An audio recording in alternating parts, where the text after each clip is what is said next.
আল্লাহ 3 ভাগের 1 ভাগ মেয়েকে দিয়েছেন, 2 ভাগ ছেলেকে দিয়েছেন, এটা অন্যায় নয়। হিন্দুরা মেয়েদেরকে কিছুই দেয়নি, আজও দেয়নি। সতীদাহ তো বহু দূরের কথা, স্বামীর সাথে জীবন্ত জ্বলে যেতে হবে আগুনে, এটা তো ভাবাই যায় না। আজও বহু প্রথা আছে হিন্দুদের মাঝে, যদি স্বামী মারা যায় তাহলে তাকে একটা নির্ধারিত গাছের নিচে নিয়ে গিয়ে যেমনভাবে পাঁঠাকে বলি দেওয়া হয় তেমনভাবে মেয়েকে জীবিত হত্যা করা হয় এখন হিন্দুদের কাছে। আর ইহুদি খ্রিস্টানদের কাছে মেয়েদের কোনো দাম নেই। ইহুদি খ্রিস্টানেরা আজও ওই মেয়েকে বাড়িতে রেখে দিতে পারে, ওই মেয়ের বিবাহ দেওয়ার প্রয়োজন নেই। আজও তার জমি জায়গা দিতে হবে, এটা তারা হিসাব করেনি। আজও তাদের নীতি আছেই যে মেয়ে মানুষ কি প্রাণী আছে, তার ভিতর প্রাণ আছে কি না, ও মানুষ কি না, এটাই সন্দেহ। ইহুদি খ্রিস্টানদের এইটা হিসাব, যার কারণে তাদের বিবাহ শাদী নেই। তারা মহিলাদের 5 পয়সা দাম দেয় না। সম্মানিত দিনী ভাই বোন, মহান আল্লাহ নারীদের অনেক মর্যাদা উল্লেখ করেছেন। যে যেখানে আছেন অল্প সময় খেয়াল করবেন, আমি আপনাকে কয়েকটি আয়াত কয়েকটি হাদিস পেশ করে নারীদের মর্যাদা উল্লেখ করছি। এই ছেলে, কিছুক্ষণ অপেক্ষা করো। আপনারা যে যেখানে আছেন কিছুক্ষণ সময় কষ্ট করে হলেও দাঁড়িয়ে থাকবেন। আমাকে দেখতে পান আর না পান, চিরদিন এই গতি আসবে না। আর আমি বছরে 5টা 7টা জালসায় আপনাদের বগুড়ায় আসব, এই নীতিও বন্ধ করেছি। সম্ভবপর চেষ্টা চালিয়ে যাব একদিন একটা জেলায় যাওয়ার, সেই গতিতে প্রোগ্রাম করতে আমি আর চাচ্ছি না। যেই গতিতে একদিন ছিলাম, বগুড়া থেকে জালসুখা থেকে পায়ে হেঁটে নাংলু চলে যাব, এটাই ছিল আমার কাছে স্বাভাবিক ব্যাপার। পায়ে হেঁটে চলে যাব আরও কোন কোন পথ। সারা বগুড়ার প্রত্যেকটা গ্রামে, প্রায় গ্রামে আমার ঘোরা আছে, জানা আছে। বগুড়ার প্রতিটা পরিবারের সাথে আমি মিশে আছি। বগুড়া জেলাতে আমার বক্তব্যের সূচনা। যারা সূচনায় ছিলেন তারা আজও অনেকে আছেন। সূচনায় থাকার একজন চলে গেছেন দুনিয়া থেকে, সেটা হচ্ছে বীরকুষ্টিয়ার আনসার মাস্টার। আনসার মাস্টারের জন্য দোয়া করি, আল্লাহ তার কবরকে প্রশস্ত করুক, কবরকে আলোকিত করুক, আল্লাহ তাকে মাফ করুক। আপনার নাংলুর ওবায়দুর মাস্টারও যারা খুব সাথে থাকতেন তার মধ্যেকার। আর আপনার এই বাগবাড়ি নসিপুরের গোলাম রব্বানির কয়েক ভাই তো আছেই, তারা তো সব সময় থাকতেন। আর আরও আপনার গাবতলির অনেকেই, বগুড়ার প্রত্যেকটা গ্রামের সাথে আমি খুব মিশে আছি, সেই ভালোবাসায় এসেছেন। তাই আমাকে দেখতে পান আর না পান, যে যেখানে আছেন দিনী ভাই বোন, এক পায়ে দাঁড়িয়ে থাকবেন এক খেয়ালে। আমি আপনাদের কিছু না কিছু উপকার করব ইনশাআল্লাহ।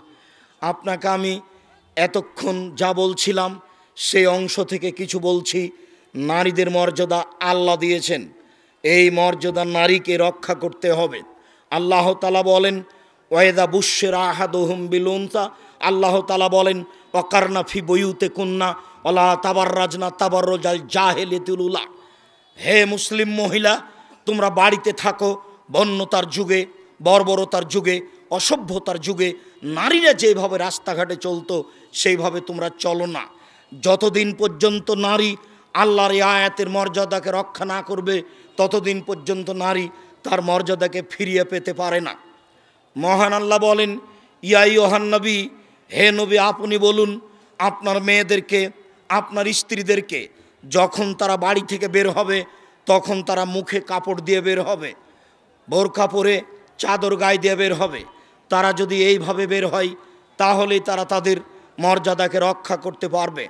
সম্মানিত দিনী ভাই বোন, সাথে সাথে আরও 2-1টি হাদিস মহিলাদের মর্যাদা আল্লাহর নবী এত বেশি উল্লেখ করেছেন যা ভাবা যায় না। তার একটি, মহিলারা যদি 4টি কাজ করতে পারে তাহলে তাদের জন্য জান্নাতের সব দরজা খোলা। মহিলারা যদি 4টি কাজ করতে পারে তাহলে তাদের জান্নাতের সব দরজা খোলা।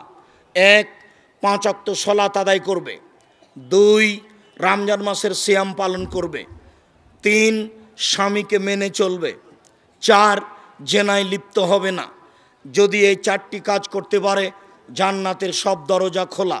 সাথে সাথে আরও উল্লেখ্য যে কোনো মেয়ের যদি জেনা হয়েই যায় তাহলে সে যদি তওবা করে তাহলে অতীতে যত পাপ করেছে সব পাপকে আল্লাহ নেকিতে পূর্ণ করে দিবে। সম্মানিত দিনী ভাই বোন, আপনাদের জন্য জরুরি সুসংবাদ যে আপনারা যদি অজু করার পরে আশহাদু আল্লা ইলাহা ইল্লাল্লাহ ওয়া আশহাদু আন্না মুহাম্মাদুর রাসূলুল্লাহ বা আশহাদু আল্লা ইলাহা ইল্লাল্লাহু ওয়াহদাহু লা শারীকা লাহু ওয়া আশহাদু আন্না মুহাম্মাদান আবদুহু রাসূলুহু এই দোয়া বলতে পারেন, তাহলে জান্নাতের 8টি দরজা খোলা। শুধু যে নারীদের জন্য এই বিশেষ মর্যাদা তা নয়, আপনাদের জন্য বিশেষ মর্যাদা রয়েছে। মর্মে নারীদের মর্যাদা অধিকার নিয়ে সংক্ষিপ্ত বিবরণের এই পর্যায়ে এসে বলছি। সম্মানিত দিনী ভাই বোন, আপনারা এই নিমগাছি মাদ্রাসাকে মূল্যায়ন করবেন। যার যতটুকু সম্ভব আপনারা যাওয়ার সময় দান করে যাবেন, কম হলেও বেশি হলেও। মধ্যে যেই কথাটা রেখেছি সেই কথাটা ছেড়ে যাবেন না। আর বইগুলি সব স্টেজে আছে। মিন্নাতুল বারি আছে, তাওজিহুল কোরআন আছে, আপনার আদর্শ নারী, আদর্শ পরিবার, কে বড় ক্ষতিগ্রস্ত, কে বড় লাভবান, সব বইগুলি স্টেজে আছে। আপনারা যার যতটুকু সম্ভব এখানে দান করে যাবেন। আমি আপনাদের জন্য আন্তরিকভাবে দোয়া করি। আর বইগুলি সবাই স্টেজ থেকে নিয়ে যাবেন। একটা জিজ্ঞাসা, মেয়েদেরকে জমি ভাগ করে দেওয়ার সময় বাড়ির অংশ, ধানি জমির অংশ আলাদা আলাদা জায়গায় দিতে হবে নাকি সব জমি ধানি জমি দিলেও চলবে? আপোষে মিলে দেওয়া ভালো। ভিটা বাড়িতে তারা থাকবে না, মর্মে ধানি জমি আপোষ করে দেওয়াই ভালো হবে। ভিটা বাড়ি দেওয়ার চেয়ে ধানি জমি আপোষ করে দেওয়াই ভালো। কেউ প্রতিষ্ঠানকে ভুলে যাবেন না, কৃপণতা যেন আপনাকে না ধরে। 200 টাকা, 500 টাকা, 50 টাকা নিয়ে চলে গেলে রাস্তায় শেষ হয়ে যাবে। যাওয়ার সময় বেসরকারি কওমি মাদ্রাসা দিয়ে যাবেন। আর এই বইগুলি সংগ্রহ করবেন, ডান দিকে আছে। যারা সব বই সংগ্রহ করবেন তারা একটু পরে আসবেন। হুজুর, আজকে আমার জন্মদিন, আমি আজকে কি কি করতে পারবো? তুমি যা কিছু করবে সেটাই শিরক হবে। জন্মদিনের কোনো দাম নেই, মৃত্যুদিনের কোনো দাম নেই। বিবাহের সময় বর এবং বউয়ের পোশাক কেমন হবে? শালীন পোশাক হবে, সুন্দর ভালো মানের। তা মাথার মুকুট চলবে না, ওটা হিন্দুদের নীতি। স্কুল বা কলেজের ক্রীড়া প্রতিযোগিতায় অংশগ্রহণ করা যাবে কি? বেহায়ারা পরিপূর্ণ আছে, না যাওয়াই ভালো। একজন মা তার স্বভাবগত কারণে তার ছেলে মেয়েদেরকে অভিশাপ দেয়। অভিশাপ দেওয়া জায়েজ নয়। যতবার মা এ কথা বলবে ততবার ফেরেশতা আমিন বলবেন। যার কারণে মায়ের উচিত মেয়ের ব্যাপারে ভালো কথা বলা, মন্দ কথা না বলা। আমি জেনারেল লাইনের 12 শ্রেণীর ছাত্র। আমি উর্দু ও ইংরেজি পারি এবং আরবি ভাষা শিখছি। আমি কি আপনাদের প্রতিষ্ঠান জামিয়া সালাফিয়াতে পড়ার সুযোগ পাবো? যাও, সামনের শুক্রবারে ভর্তির তারিখ। জামিয়া সালাফিয়া ডাঙ্গিপাড়া পবা রাজশাহীর ভর্তির তারিখ সামনের শুক্রবার। জামিয়া সালাফিয়া রূপগঞ্জ নারায়ণগঞ্জ ঢাকা ভর্তির তারিখ সামনের শুক্রবার 1 জানুয়ারি। ব্যায়ামের মাধ্যমে শরীরকে পেশিবহুল শরীরে রূপান্তর করার অনুমতি কি? শরীর ভালো রাখার চেষ্টা করো, সমস্যা নেই। কোনো ব্যক্তি মারা যাবার 3 দিন পর সেই ব্যক্তির বাড়িতে ধোয়া পাগলা করা হয়, অর্থাৎ কাপড় চোপড় খার বাড়ি সহ বাড়িটি পরিষ্কার করা হয়। 3 দিন পরে করতে হবে, এটা হারাম। শিরক কোনো এক সময় করতে হবে, সেটা ভালো।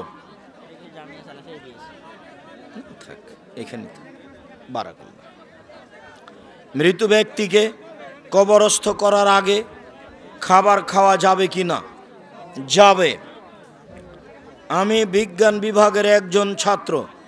আমি জীববিজ্ঞান বইয়ে পুরুষলিঙ্গ স্ত্রীলিঙ্গের যাবতীয় বিষয়বস্তু অধ্যয়ন করছি। পরীক্ষায় পাস করার জন্য এ সম্পর্কে কি বলবেন? ছেড়ে দাও। সূরা বাকারায়ের 230 নম্বর আয়াত আমি বুঝতে পারিনি, সময়ে বুঝে নিও। জামাতে শেষের রাকাত পেয়েছি, এটা যদি আমার প্রথম রাকাত হয় তাহলে দ্বিতীয় রাকাতে আমি বৈঠক করব কি না? হ্যাঁ করবা। দ্বিতীয় রাকাতে তুমি বৈঠক করবা, তাতে তুমি সূরা ফাতিহা অন্য একটা সূরা পড়বা, পরের 2 রাকাতে শুধু সূরা ফাতিহা। আব্দুর রাজ্জাক সাহেব, আপনি বলেছিলেন সুর দিয়ে ওয়াজ করা যাবে না, কিন্তু জনৈক আহলে হাদিসের বক্তা সুর দিয়ে ওয়াজ করেন। আমার কিছু করণীয় নেই। কঠোরভাবে আল্লাহ রসুল বক্তব্য করতে বলেছেন। এ যা খাতাবা, যখন আল্লাহ রসুল বক্তব্য দিতেন, ওহামারা তাই না হু, তার 2 চোখ লাল হয়ে যেত। অস্তাদা গাজাবহু, তার রাগ বেড়ে যেত। ওয়ালা সৌতহু, কণ্ঠ তার উঁচু হয়ে যেত। কান মনজুরো জায়স, যেন তিনি সৈন্যদলকে ধমক দেখাচ্ছেন। এটা হলো বক্তব্যের সুন্নাত। সেখানে কণ্ঠসুরের কোনো বালাই নেই। কণ্ঠসুর ত্যাগ করতে হবে, কণ্ঠসুর জায়েজ নয়, এটাই চূড়ান্ত। মৃত ব্যক্তির জানাজার নামাজ নীরবে পড়া যাবে কি না? নীরবে পড়া যায়, নীরবেই উত্তম। এ কথা হাদিসের ভিত্তিতে বিদ্বানগণ বলেন, তবে সরবে পড়াও যায়। ওই হাদিসের ভিত্তি, যে হাদিসে পিছন থেকে সাহাবী বললেন আল্লাহ রসুল যেভাবে দোয়া পড়লেন, তাতে আমি যদি এই মৃত ব্যক্তি হতাম তাহলে খুব ভালো হতো। তবে নীরবে পড়ার ভাগ বেশি।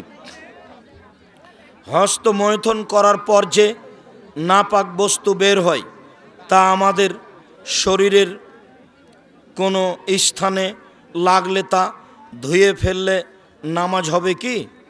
হবে। গোসল ফরজ, একই ব্যাপার। এই নোংরা ন্যাক্কারজনক পাপ কাজ ত্যাগ করতে হবে। তা কাবিরা গুনাহ, হারাম, মহাপাপ। ইজতেমাতে যাওয়া যাবে কি? ইজতেমা যদি বিদাতপূর্ণ হয়, শিরকপূর্ণ হয়, তাহলে যেতে হবে না। আর যদি কোরআন হাদিস এর সহি বিবরণ হয় তাহলে যেতে হবে। মহানবী সাল্লাল্লাহু আলাইহি সাল্লাম বারোই রবিউল আউয়ালে জন্মগ্রহণ করেছেন, তার প্রমাণ আছে কি? 12ই রবিউল আউয়াল নয় তো, সেটা হলো রবিউল আউয়াল মাসের 8 তারিখ। আর রাহিকুল মাকতুমে দেখেন, বিস্তারিত দেওয়া আছে। আর রাহিকুল মাকতুম। জেরা মসজিদ কাকে বলে? জেরার মসজিদ কাকে বলে? মুনাফিকি করে আপোষে দ্বন্দ্ব গণ্ডগোল সৃষ্টি করার জন্য, কলাকৌশল আঁটার জন্য যে মসজিদ তৈরি করা হয় তাকে মসজিদে জেরার বলে। কেউ যদি আরবি পড়তে না পারে তবে সে কি কবরের আযাব থেকে মুক্তির জন্য সূরা মুলকের বাংলায় উচ্চারণ করতে পারবে? জি না, বাংলায় উচ্চারণ ভালো হবে না। 15 দিনের মধ্যে, 1 মাসের মধ্যে হাফেজ রেখে কোরআন পড়া শিখতে হবে। ছেঁচড়া মেচড়া করে হলেও, কোনো রকম করে হলেও পড়া শিখতে হবে। শেখ, আপনি 2011-2012 সালের দিকে ঢাকা বংশালে যেভাবে বক্তব্য দিয়েছিলেন সেভাবে আর একবার বক্তব্য শোনাবেন। ও আচ্ছা আচ্ছা, তোমার তো অনেক বড় স্বাদ। জাযাকাল্লাহ খের, বারাকাল্লাহ। কেন জানি আমাকে আর তেমন লাগে না। আপনাকে কেন আহলে হাদিস সংগঠন থেকে বের করে দেওয়া হয়েছে আমি পূর্ণ জানি না, তবে দু একটা কারণ আমার জানা আছে। তার একটা কারণ হলো আমি প্রতিষ্ঠান গড়েছি ঢাকা, রূপগঞ্জ, নারায়ণগঞ্জ, ওখানে থাকি, টাকা ওখানে আদায় করি, এ একটা কারণ আছে। আর একটা কারণ দিয়েছে যে আমি ক্লাস করি না, বক্তব্য দিয়ে বেড়াই। আবার সেই বছর 30 দিন ডিসেম্বরে ক্লাস হয় না, এই জন্য আমি ইন্ডিয়ায় ছিলাম, ক্লাসের বিরতি। তো 34 দিন অনুপস্থিত দেখানো হয়েছিল, তার 30 দিন ক্লাস বিরতি ছিল, তাই ইন্ডিয়ায় ছিলাম, সেটাকে ক্লাসের অনুপস্থিত দেখানো হয়েছে। আমার বলা আছে অন্যায়ের বিচার দুইবার হবে, হবেই হবে, আজ হোক আর কাল হোক। কসর সালাত সম্বন্ধে বিস্তারিত বলুন। বাড়ি থেকে বের হবে সফরে, দূরে, যখন বাড়ি থেকে বের হলো তখনই কসর করতে পাবে, বাড়ি থেকে 2 কিলোমিটার দূরে হোক, 1 কিলোমিটার দূরে হোক। তবে সফরটা যদি সফর না হয়, বগুড়া শহরে গেছে, তাহলে সে বগুড়াতে গিয়ে কসর করতে পাবে না। তবে যদি ঢাকা যায়, তখনই বুঝবে যে আমি কসরে যাচ্ছি, সফরে যাচ্ছি, ব্যাগ ট্যাগ নিবে, কাপড় চোপড় নিবে। তখনও নিমগাছি থেকে বের হয়ে যদি সলাতের টাইম হয়ে যায় বাগবাড়িতে, সেখানেও কসর পড়তে পারে, কেননা সফরে বের হয়েছে। সফরের সময়, দূরত্বের সময় এ নাই, হিসাব নেই, সফরের হিসাব। সফরে বের হলেই কসর করবে, দূরত্ব নয়। বিড়ি সিগারেট খেলে নাকি 40 দিন পর্যন্ত কোনো ইবাদত কবুল হয় না। জি, এ কথাই ঠিক। রাসূল সাল্লাল্লাহু আলাইহি ওয়াসাল্লাম বলেছেন, মান সারাবাল খামরা লাম তুকবাল লাহু সালাতুন 40 লাইলা। কে যদি নেশাদার দ্রব্য পান করে, তাহলে 40 দিন তার ইবাদত কবুল হয় না, সালাত কবুল হয় না। বিড়ি, তামাক, জর্দা, সিগারেট নেশাদার দ্রব্য। তুমি যদি মনে করো যে নয়, তাহলে মনে রেখো একটা কথা, আল্লাহর নবী বলেছেন, মাসকারা কাসিরহু ফাকালিলহু হারাম। যে জিনিস বেশি খেলে বিবেকের ক্ষতি হবে, তার কমও হারাম। এখন যারা জর্দা খায় না, তাদেরকে এক বৈঠকে বসে 250 জর্দা খাওয়িয়ে দাও, তারপরে দেখো কি হয়। আর নাহলে 1 কেজি খাওয়াও, দেখো কি হয়। বেশির তো পরিমাণ আল্লাহর নবী উল্লেখ করেননি। অতএব যারা বলেছেন মাকরু, তারাকেও ফিরে আসতে হবে। যারা বলেছেন না খাওয়াই ভালো, তাদেরকেও ফিরে আসতে হবে। যারা বলেছে 3 শ্রেণীর মানুষের সাথে আল্লাহ বিচারের মাঠে কথা বলবেন না, যারা জান্নাত পাবে না, তার 1 শ্রেণীর মানুষ যারা নেশাদার দ্রব্য পান করে। অতএব বিড়ি, তামাক, জর্দা, সিগারেটগুলো নেশাদার দ্রব্য, যে কোনো মূল্যে তা পরিহার করতে হবে, এটাই চূড়ান্ত। এ ব্যাপারে কোথাও পরামর্শ, কোথাও আপোষ করার কোনো সুযোগ নেই। কোনো মুসলমান নাকি অন্য কোনো মুসলমানের সাথে 3 দিনের বেশি কথা না বললে থাকতে পারে না। তাহলে আসাদুল্লাহ গালেবের সাথে আপনার কি হয়েছে? সাক্ষাৎ হয়, কথা হয়, সাক্ষাৎ হলেই কথা হয়, কথাতে কোনো বাধা নেই। তুমি দূর থেকে এত দূরে চলে গেছো কেন তা আমার জানা নেই। তোমার ভিতরে মনে হয় সবসময় খারাপ বিরাজ করে, তুমি তোমার খারাপ থেকে ফিরে আসো। ডক্টর আসাদুল্লাহ গালেব একজন উচ্চ শিক্ষিত জ্ঞানীগুণী মানুষ, তাকে সম্মান করে কথা বলাই উচিত জাতির সবার। মেয়ে সন্তান হলে কি গরু দিয়ে আকিকা করা যাবে? জি না, ছেলে হোক মেয়ে হোক, গরু দিয়ে আকিকা করা যাবে না। ছাগল ছাগি, ভেড়া ভেড়ি, দুম্বা দুম্বি, এগুলো দিয়েই আকিকা দিতে হবে, অন্য কিছু নয়। আসসালামু আলাইকুম। দুপক্ষের বিবাহ বন্ধনের অনুমতি ছিল, পরে মেয়ে পক্ষ বলে আমরা বিবাহ দিইনি। তারা যে এই কথা বলল, তাদের পরিণতি কি হবে? মেয়ের বাপ বিবাহের বৈঠকে উপস্থিত থাকলেই বিবাহ হয়ে গেছে। মেয়ের বিবাহ দিনই বা দিয়েছে, এসব কথার 5 পয়সা দাম নেই। তোমরা ক্ষমতা প্রয়োগ করে সে মেয়েকে বাড়িতে নিয়ে আসো যে কোনো মূল্যে, মেয়ের বাপ যদি সেখানে থেকে থাকে। আর মেয়ের বাপ যদি সেখানে না থেকে থাকে, বিবাহ হয়নি, কোর্ট কাচারির কোনো দাম নেই। হুজুর, আমি জানতে চেয়েছি যে একজন পুরুষ তার স্ত্রী থাকাকালীন তার ছোট বোনকে বিবাহ করে একসাথে সংসার করা যাবে কি? জিনা হারাম, কাবিরা গুনাহ। যেই দিনই তার ছোট বোনকে বিবাহ করেছে সেই দিনই দুইজনের সাথে সংসার হারাম হয়ে গেছে। বিচ্ছিন্ন হওয়া পর্যন্ত দুইজনের কাউকে সংসারে আনতে পাবে না। যৌবনপ্রাপ্ত আলেম মহিলাদেরকে কোরআন শিক্ষা দিতে পারবে কি? মেয়েরা যদি একাধিক হয়, পর্দা করে শিক্ষা নিতে পারে, দিতে পারে, নির্জনে নয়। প্রকাশ্য সুদখোর ব্যক্তিকে মসজিদের মুয়াজ্জিনের দায়িত্ব দেওয়া যাবে কি? জি না, দিতে হবে না। পরহেজগার মানুষকেই মুয়াজ্জিনের দায়িত্ব দিতে হবে। বই পুস্তক কেউ ছেড়ে যাবেন না, বিশেষভাবে মাসিক আল ইতেসাম পত্রিকা। আমি দাবি রাখি পৃথিবীর প্রত্যেকটা বাঙালির ঘরে মাসিক আল ইতেসাম পত্রিকা থাকবে ইনশাআল্লাহ। অনেক শ্রম আছে পত্রিকার পিছনে, এ দিয়ে আপনার কাছে সঠিক কোরআন হাদিস পৌঁছাতে চাই। সময়ের গতিতে তা ইংরেজি ভাষায় বের হবে, সময়ের গতিতে তা আরবি ভাষায় বের হবে ইনশাআল্লাহ। ইসলামী ব্যাংকের সাথে লেনদেন করা যাবে কি? করা যাবে, ব্যবসা করা যাবে না। জায়নামাজে কাজা, জায়নামাজে কাবা ঘরের ছবি থাকলে নামাজ হবে কি?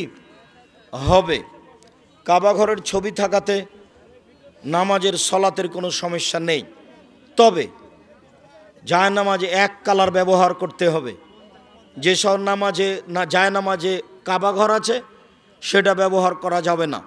যে নাই জায়নামাজে নকশা ফুল দেওয়া আছে সেই জায়নামাজ ব্যবহার করা যাবে না। কেন? আল্লাহ রাসূলের সামনে একটা চাদর ছিল, তাতে ডোরা ডোরা দাগ ছিল। আল্লাহ রাসূল বললেন, আয়েশা চাদরটা সরাও। এ ডোরা ডোরা দাগ আমার সলাতে একাগ্রতা নষ্ট করে দিল। আমি অমনোযোগী হয়ে গেলাম।